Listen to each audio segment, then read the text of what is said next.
তো হেল্ল' বন্ধুসকল, কি খবৰ আপোনালোকৰ? আশা কৰোঁ সকলোৰে ভালে। যিসকলৰ বিজনেছৰ ওপৰত বহুতখিনিয়ে ইণ্টাৰেষ্ট আছে, তো ভিডিঅ'টো সেইসকলৰ বাবে। ভিডিঅ'টো আপোনালোকে যদি ভাল পায় লাইক এটা কৰি দিব। আৰু আপোনালোকক এই ভিডিঅ'ৰ জৰিয়তে ক'ব বিচাৰোঁ যে আপোনালোকে যদি গাহৰি ফাৰ্ম খুলিব বিচাৰে, তো আপোনালোকে 10,000 টকাৰে আপোনালোকে ভাল এটা বিজনেছ আৰম্ভ কৰিব পাৰিব গাহৰিৰ। তো আপোনালোকে এইফালে চাব পাৰে দানা আছে, এইফালে দানা উহাই থৈ দিয়া আছে। আপোনালোকে দানাটো একেবাৰে উহাই থৈ দিব পাৰিব, চাউল হওক বা কচু হওক, আপোনালোকে যি হয়।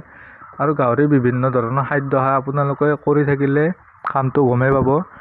আৰু যদি ইণ্টাৰেষ্ট আপোনালোকে এই বিজনেছটোত, তো আপোনালোকে কৰিব পাৰে, বহুতখিনি প্ৰফিট হয়। আৰু 6 মাহৰ ৰিজাল্ট এইফালে 6টা পোৱালি হৈছে।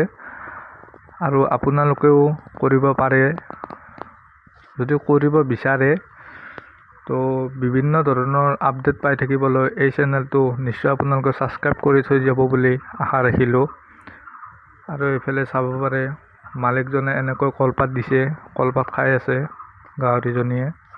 আৰু পোৱালিকেইটাও প্ৰায় খাব পৰা হৈছে, মোটামুটি 1 মাহ হ'ল। আৰু মতাটো এক্সট্ৰাকৈ পোৱালি হোৱাৰ পাছত থৈ দিয়া